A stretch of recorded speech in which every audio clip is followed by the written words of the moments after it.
Uhawe ikaze mu kiganiro inyigisho za Bibiliya. Muri iki kiganiro tugenda turaba ibice vy'ivyanditswe muri Bibiliya yera ijambo ry'Imana, tukarimbura insiguro yavyo. Ni ikiganiro gitanga inyigisho z'ivyanditswe vyera mu kiringo c'imyaka 5.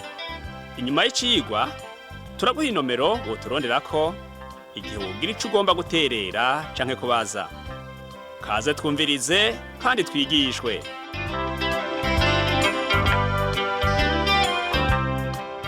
Nshuti nawe mugenzi uri kurumviriza inyigisho za Bibiliya, ndakuramukije amahoro y'umwami wacu Yesu Kristo umwami wacu. Uri kumwe na Pastor Samuel Nsabimbona sanzwe ndakigushikiriza.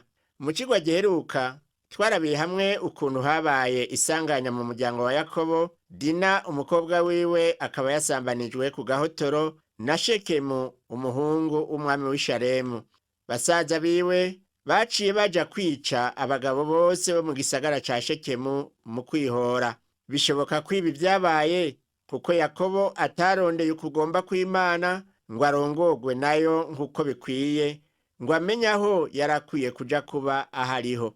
Twibuke ko Yakobo yakiranywe igishika na mukuru we Esawu avuye kwa Labani mu gihugu c'Iharani. Esawu amaze gusanganira Yakobo, ico camubereye igitangaza kugeza habwira Esawu ati kukubona no kubona ingene unyakiriye neza bisa no kubona Imana. Yakobo na Esawu bari batandukanijwe n'urwanko Esawu yagiriye murumuna we igihe yari amaze kumwiba umuhezagiro abifashijwemo na nyina Rebeka. Rebeka yumvise imigambi mibi ya Esawu yo kwica Yakobo, yaciye amugira inama yo guhungira i Padani Aramu kwa Labani musaza we. Icatumye Rebeka amurungika kwa Labani ntikwari ugukiza amagara yiwe gusa, ariko harimwo n'intumbero yo kumurinda kugira ngo ntazorongore umukobwa wo mu bantu batazi Imana, abanyakananikazi baba muri ico gihugu. Yakobo yarafashe urwo rugendo rurerure kandi rugoye, kandi ari wenyene, atandukana na nyina bahora bamana muhira. Iryo joro rya mbere ry'uguhunga yaraye mu gahinga ku musozi w'i Beteli, ariko kuri uwo musozi yahasengeye Imana, ayiha amasezerano yuko niyamuzigama ikazomugarukana mu gihugu ciwe amahoro, azoyisenga mbere akazonayishikanira. Niko tubibona mu Itanguriro igihimba ca 29 umurongo wa 20 kugeza kwa 22. Yakobo asezerana isezerano ati Imana niyabana nanje ikazonzigamira muri uru rugendo, ikampa ivyo kurya n'ivyo kwambara, nkazogaruka kwa data amahoro. Uhoraho azoba Imana yanje, kandi n'iribuye nshinze kw'inkingi rizoba inzu y'Imana, kandi kuvyo uzohora umpa vyose sinzobura kuguhamwo 10. Uhoraho rero yarabonye ko igihe co kugaruka imuhira kwa Yakobo cashitse, kuko abahungu ba Yakobo 11 yari amaze kuvyara bari batanguye kwiga ingeso z'ab'i Padani Aramu, abantu badasenga Imana ariko basenga ibigirwamana. Yakobo yari amaze gutunga cane, mbere gusumvya na sebukwe Labani. Ivyo vyatumye abahungu ba Labani bamwidodombera ngo yarinyagiye itunga rya se ryose. Mu Itanguriro igihimba ca 31 umurongo wa 3 havuga ngo maze Uhoraho abarira Yakobo ati ngusubire mu gihugu ca ba sogokuruza mu muryango wanyu, nanje nzobana nawe. Yakobo yaciye afata ingingo yo gusubira i Kanani atarinze no kubimenyesha Labani, kuko yatinya yuko yohava abimubuza ntabimwemerere. Ku murongo wa 17 kugeza kwa 19 muri ico gihimba ca 31 mu Itanguriro havuga ngo maze Yakobo ava hasi ashira abana biwe n'abagore biwe ku ngamiya, ashorera n'ubusho bwiwe bwose n'ubutunzi bwose yaronse. Ubusho yaronkeye i Padani Aramu kugira ngo aje kwa se Isaka mu gihugu c'i Kanani. Maze Labani yari yagiye gukatisha ubwoya bw'intama ziwe, nuko Rakeli yiba ibigirwamana vya se.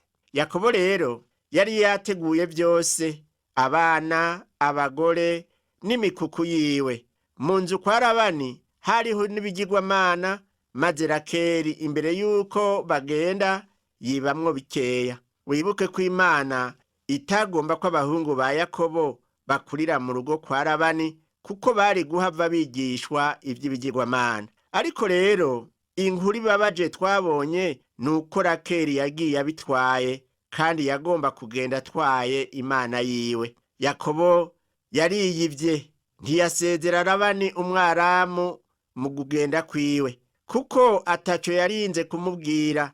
Nuko ayombokana ivyo yari afise vyose, aritora aja bukuruzi, agenda atumbereye umusozi w'i Gileyadi.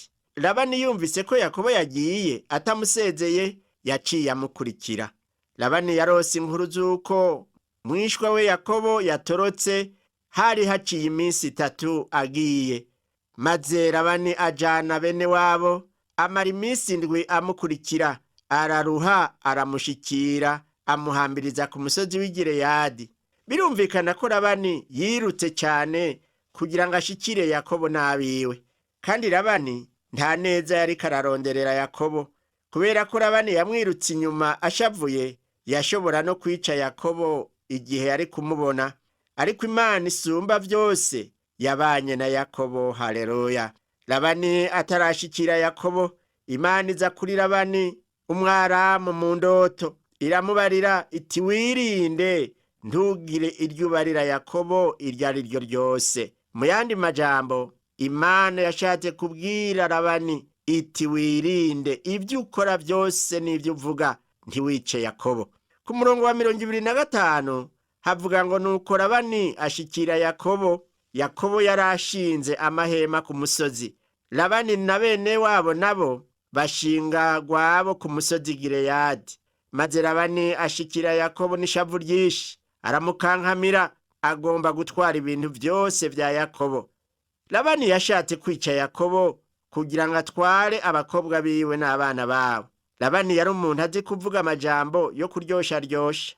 Yagerageje kwereka Yakobo ko yagize amakosa kugenda atamusezeye, kugira ngo babanze bamunezereze, bamunezereresha ikiyago c'umunezero. Uwo munsi twovuga ko yatorotse batamugiriye umunsi mukuru. Twovuga ko bari guteka, bakanywa, bakanezerwa, mbere bakanamusezera, bakanatamba biginana. Ivyo nivyo Labani yavuga ko bari kumugirira. Ariko ico nibaza suko vyari kumera gutyo. Labani ntiyari gusezera Yakobo gutyo. Ikindi Labani yagirije Yakobo nuko atamukundiye kugumbira abuzukuru biwe n'abana biwe, ati kubw'ivyo wakoze ivy'ubupfu. Labani yaciye abwira Yakobo ivy'Imana ya Isaka yamubariye muri iryo joro, iti wirinde ntugire iryo ubwira Yakobo iryo ari ryo ryose. Vyumvikana ko atamushakira iciza, ko yagomba kumwica, ariko Imana irabimubuza. Ica gatatu yamwagirije nuko yagiye amwivye ibiheko vyiwe. Ariko ivyo ntaco Yakobo yari abizi ko, naho Rakeli ari we yari yavyivye.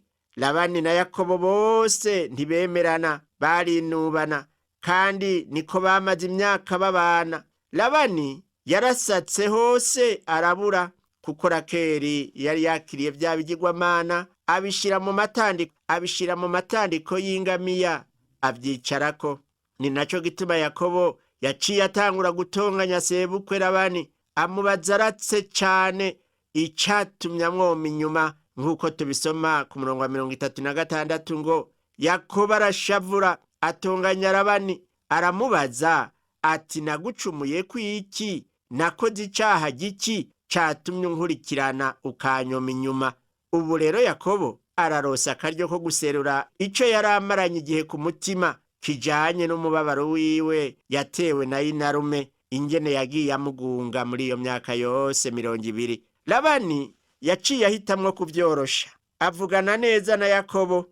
Mbere mu gusozera bashiraho indahiro hagati yabo. Yakobo yakiriye ibuye ararishinga nk'inkingi. Inshuti zose za Yakobo zikoranya amabuye, nuko barayazana bayagira ikirundo, maze baca barasezerana. Muri iryo sezerano Labani avuga ati, iki kirundo kibaye icabona hagati yatwe nawe uwu munsi, nico catumye citwa Galedi. hamwe na Mizipa, kuko Labani yavuze ati uhoraho azoduhore hagati naho tuzoba twaratandukanye. Aya masezerano ngo uhoraho azoduhore hagati asobanura ngo uhoraho turabe kugira ngo ntihagire uzosubira kwiba uwundi. Ibi nivyo bashatse kuvuga abo bagabo babiri. Twarabonye ko bagenda barinubana, Labani akagunga Yakobo ingero yiwe, nico catumye bagize aya masezerano kugira ngo ntibazosubire kugungana. Bahejeje gusezerana baciye batandukana.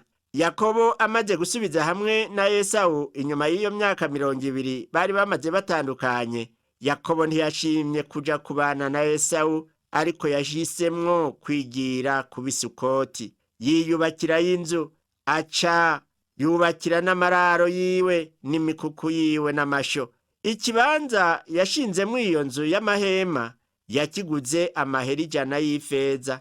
Ayo mahera akaba yitwa Kesita. Yakobo ashobora kuba yafashe iyo ngingo yo kuja i Sukoti atarinze kubaza Imana, kuko Imana yari yamubariye gusubira mu muryango wabo kandi imwemerera no kubana nawe. Hanyuma tuzobona yuko Yakobo yarondeye ukugomba kw'Imana, nayo iraheza imwemerera kugumana nawe, imugerera neza.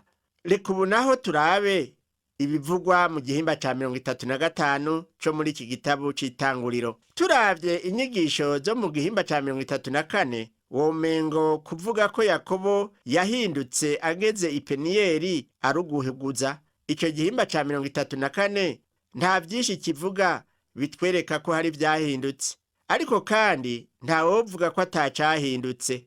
Benshi bibaza yuko umuntu ataragira ibintu bikomeye bihinduka mu kubaho kwiwe ataca barabona. Hari aho ibihinduka bitamera neza, benshi barabitahura, ariko hariho n'abandi batagomba no kuvyumva. Yakobo rero amaze gushika i Peniyeli, hari ikintu gihambaye camushikiye. Kuva mu ntango ukubaho kwiwe ivy'i Peniyeli bitaravugwa kwaranzwe no gushira imbere akameremere kiwe. Yari Yakobo nyene nta kindi. I Peniyeli rero ako kameremere kagiye hasi. Ubwa mbere yari ameze nk'umupira upomfye wuzuyemwo impwemu, ariko uravye umutima yagize ico gihe yarururutse nka kurya k'umupira wavuye mw'izo mpwemu utobotse, canke reka tuvuge ipine rihezemwo impwemu rica rirambarara hasi. Igihimba ca 34 kirerekana yuko atari bwagendere mu kwizera vy'ukuri. Igihe Esawu amariye guhindukira akisubirira iwe asezeye Yakobo, Yakobo yaciye ahitana umuryango wiwe bigira i Salemu. Uko gusubirayo hinge bihave bibakwegera akaga, kimwe bita akarambaraye mu Kirundi. Yari akirongorwa n'ubwenge bwiwe gusa. Raba nawe, Dina arasambanijwe, abahungu biwe Reyubeni na Lewi baja mu gisagara ca Salemu ku mwami Segaba. Umuhungu w'umwami agomba kurongora Dina, ariko abo bahungu baca baramwica hamwe n'abandi baba muri ico gisagara. Aho rero wamengo bakoze ivy'ubuhizi bishimwa biteye igomwe.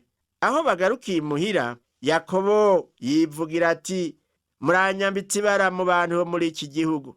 Abanditsi benshi n'abandi bihweza utuntu n'utundi baravuga yuko gusubira i Salemu ari byo byakwegeye Yakobo ibyago bitavugwa. Eka nanje nuko nyene ndabivuga. Ariko rero mbanze mbaze ikibazo kimwe, nshuti mugenzi uri kuranyumviriza. Mbega umutima wa Yakobo bubona wari witeguriye kuja i Beteli? Mbega yari yiteguriye ivy'Imana yagomba kuhamukorerera? Oya, nibaza yuko ibyago bivugwa kuri we mu gihimba ca 34 ari inkurikizi zo kugendera mu nkomezi z'umubiri n'ubwenge bw'iyisi. Kameremere yiwe yari yamaze gucunya, ariko ukwizera Imana ntikwari bwatsimbatare muri we, kubera yuko atizeye ko yogenda kugerera i Beteli. Yaciye yicira urusago ageze i Salemu. Ibyago byose byamushikiye byagaragaje yuko uwo mugabo ataratwaye neza umuryango wiwe, uruhara yategerezwa kugira sigo yagize. Mu vy'imwemu ntiyarakuze bihagije no kugira ngo arungike abahungu biwe 11 bose kuragira ubusho bwiwe. Biraboneka ko kitari igikorwa giteguwe neza. Amaze rero gushikirwa n'ivyo vyago bikomeye, yaciye atangura kuza arabona ikiganza c'Imana mu bugingo bwiwe. Niho yaza arafata ingingo yategerezwa kumbure kuba yafashe kera. Iyo ngingo nayo ikaba ari uko yari akwiye gusubira i Beteli. Reka rero turabe ingene yasubiye i Beteli. Umurongo wa mbere wo muri iki gihimba ca 35 uvuga uti, Imana ibarira Yakobo iti, va hasi uduge i Beteli ugerereyo unyubakire igicaniro, jewe Imana nakubonekeye igihe wahunga Esawu umuvukanyi wawe. Imana iriko iramuhamagara ngo asubire i Beteli. Ibyago bimaze kumushikira, aha rero ngira ngo ariteguye kujayo. Urabona, ubwa mbere nta kwizera yari yagize ngo ajeyo, ariko mu nyuma biraboneka ko agira atangure kuyoboka, ayoborera umuryango wiwe mu nzira arongowe n'Imana. Umurongo wa kabiri uvuga ngo, maze Yakobo acabarira biwe n'abari kumwe nawe bose ati, nimukureho ibigirwamana vy'abanyamahanga biri muri mwebwe, mwihumanure mwambara izindi mpuzu. Hari vyinshi Yakobo abwira abo mu rugo rwiwe. Ubwa mbere ni ugukuraho ibigirwamana biri muri bo. Ivyo tuvyumvise dushobora gukanguka, ariko twibuke igihe Yakobo yahaguruka ava kwa Labani ajanye na Leya na Rakeli n'abo bari kumwe. Rakeli yahitanye imana z'abiwabo, mbere ngo yuriye ingamiya yicara kuri ivyo bigirwamana. Yafashe ivyo bishushanyo ashira ku mugongo w'ingamiya, aca ashirako hejuru imizingo aba ariyo yicarako. Ubwa mbere Yakobo ntiyari yamenye yuko izo mana Rakeli yazitekeye. Yakobo rero igihe yabwira Labani ati, izo mana ntiziri mu bintu vyanje, yabivugishije ukuri aho yageza. Mu vy'ukuri ntiyari yamenye yuko Rakeli yabitwaye. Birumvikana yuko izo mana Yakobo yaca azita igihe azibonye, kuko yari yamaze kumenya Imana nzima y'ukuri, yari yamaze kwihurira nayo, ariko ntiyazibonye ngo azite. Mu nyuma niho tubona imuhiriwe bariko barazisenga. Bwabaye ubwa mbere Yakobo afata ingingo arongowe n'Imana mu kubwira biwe ati, mwitandukanye n'izo mana zitarizo. Baciye bitandukanya n'ibintu vyose bibi. Haleluya! Hariho benshi bamara iminsi 6 mwiyinga bakorera izindi mana, bagaca bahengera ku munsi w'Imana gusa, akaba ariho bagerageza kwibuka Uhoraho. Abakristo benshi naho boba bamwe b'imbere, usanga bafise ibigirwamana vyabo, ugasanga n'ivyo bakorera Imana mu ishengero nta mwete canke umunezero bibatera. Mugenzi, inshuti yanje, ibigirwamana vyawe rero nukubanza ukabishira kure, ukabiterera hasi. Ibigirwamana vy'iwawe sinzi ivyo ari vyo. Hari naho ukwifuza koba arico ushira imbere nk'ikigirwamana, nk'umuntu yiruka inyuma y'ivyashara, amafaranga, akagomba kuyagwiza kurusha uko yitwarira ivy'Imana, kumbure kugira ngo ntihagire ifaranga na rimwe ryomujana. Uwo ntacotangaza kubona adahagaze neza. Akwiye guhinduka akagaruka i Beteli, hahandi yatangurira guhura n'Imana, agaheza akabanza kwitandukanya n'ibibi byose. Hanyuma Yakobo aravuga ati, mube abejejwe. Kubizera ivyo bivuga ukwihana ivyaha. Dukwiye kwamana ntaryo twitwaririka kwitandukanya n'ivyaha, nta kurindira ku munsi w'Imana kugira ngo wibuke gusaba Imana ikigongwe kuvyo woba warakoze mu yinga ryose. Ese ukuntu twama twiyoga neza, tukisiga, mbere n'ibimota neza imbere yo kuja mu rusengero, ariko ugasanga imbere mu mitima yacu haranuka imbere y'Imana kubera ukutihana ivyaha, tukanka kuvyezwa. Nitwatura ivyaha vyacu, Imana niyo yo kwizigirwa kandi igororoka. Ivyo nivyo bituma iduharira ivyaha vyacu, ikatwoza ukugabitanya kose. Iryo niryo jambo ryiza dusoma mu ikete rya mbere Yohana yanditse mu gihimba ca mbere umurongo w'9. Uko kwatura ni ngombwa mu buzima bw'umukristo. Imana iratubabarira nyene, ariko birakeneye yuko twatura ibyaha tukumva ko tuvyase. Yakobo ati mwihumanure mwambara izindi mpuzu. Ni ukuvuga ngo mwiyambura impuzu zishaje. Mu ijambo ry'Imana iri jambo impuzu risobanura ingeso, ibikorwa. Turavuga tuti umukinyi yambaye impuzu yo mwihiganwa, bisobanurwa ko uwo mwambaro ari umuranga. Uko niko umwana w'Imana ategerezwa kwambara ingeso zibereye abamaze kwihana ibyaha. Mbega nshuti yanje mugenzi, urambaye ingeso nziza ziva ku Mana? Tukuravye mu bandi musangiye urudandazwa, mubo mwigana canke mubo mubana, eka mbere muri abo bantu bose muri kumwe, wumva hari ico utandukaniye ko nabo? Aho rero woba wambaye ingeso nziza. Umunsi Yakobo yasubira i Beteli niho yatangura kubaho nk'uko bihimbara Imana, ariko imbere yaho vyari ibindi. Mu nyuma rero aravuga ati dusubire i Beteli. Ivyo nivyo bidukwiye natwe. Dukwiye gusubira ku Mana hamwe twahurira na Yesu Kristo, tukihana tugatera umugongo icaha.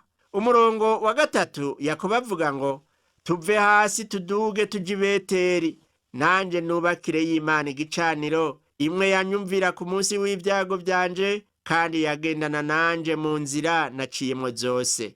Aburahamu na Isaka bari barubatse igicaniro, none Yakobo nawe turabona agomba kubaka igicaniro. Imana nibishimigwe, haleluya. Azoba arose ahantu azohora yihererera, akishikira imbere y'Imana mu kuvugana nayo atarinze gutuma. Imwe yavugana nanje mu nzira naciyemwo zose, niko Yakobo avuga. Yakobo aribuka yuko mu busore bwiwe, igihe yiruka akava imuhira, yageze i Beteli afise intuntu n'inkumbu nyinshi. Imana nayo ntiyareka kumwakiriza yompi. Imana yari yaramubwiye iti nzobana nawe. Turabona ko hari haciye imyaka myinshi, ishika 20 mbere irenga. Ubu rero Imana igomba gushitsa isezerano yamuhaye. Mu nyuma turumva Imana ivuga iti subira i Beteli. Utegerezwa gusubira harya watanguriye. Harya niho ukwiye gutangurira ukabandanya urugendo. Nshuti yanje mukundwa, natwebwe dutegerezwa kumenya yuko imyaka tumara turaba Kristo, tukaza turagoyagoya mu vy'impwemu, aba ari umwanya utakaye.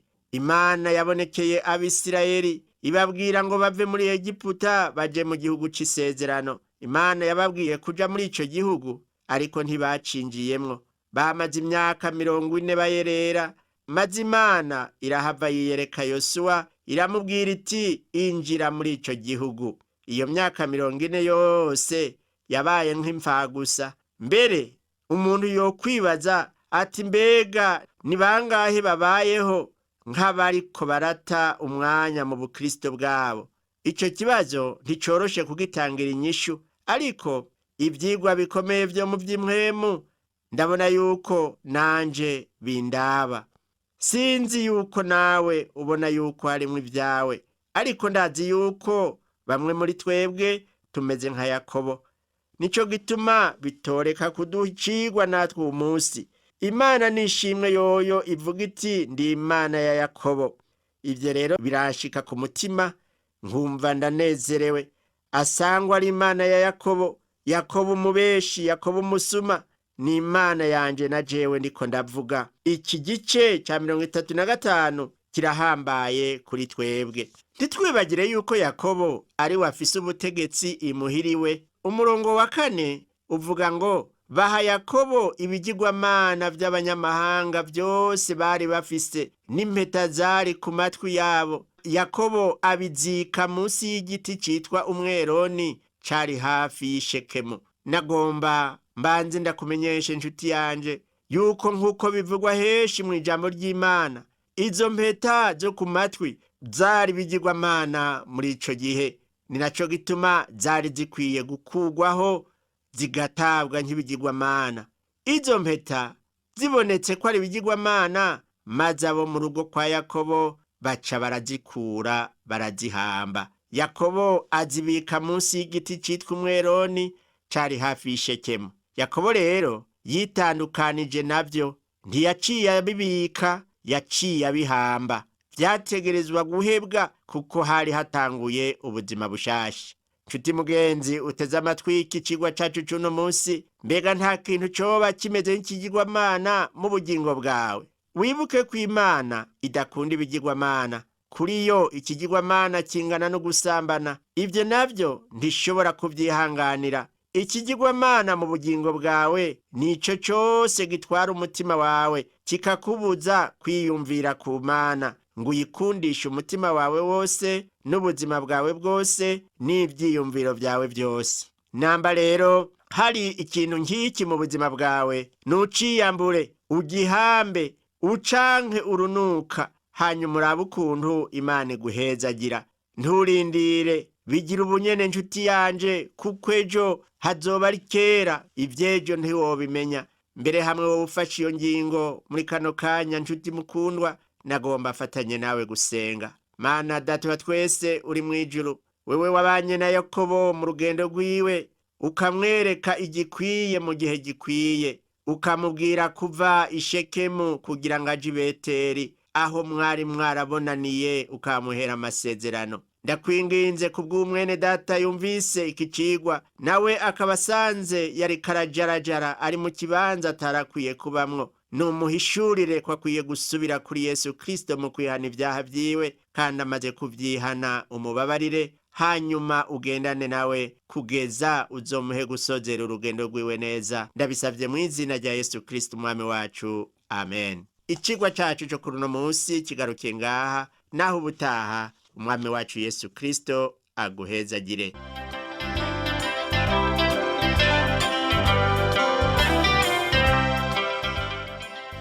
Wakoze kumviriza icigwa c'ijambo ry'Imana c'uyu munsi.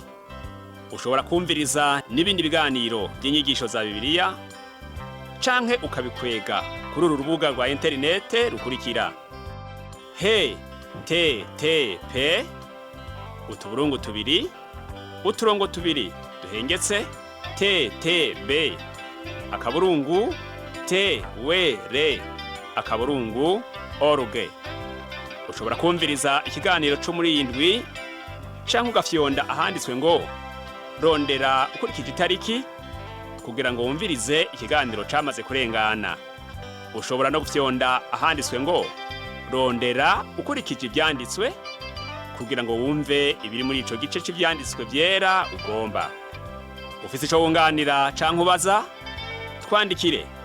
Email ni twr@gmail.com. Ushobora kandi kudusanga kuri Facebook yitwa TWR Burundi. Ushobora no kutwakura kuri telefone yo mu biro, inomero ni 22 24 26 57 mu masaha y'akazi, canke kuri telefone ngendanwa, inomero ni 69 67 12 77 79 74 19 93. Udusanga kandi kuri WhatsApp, nimero ni 79 38 71 99. Yesu aguhezagire.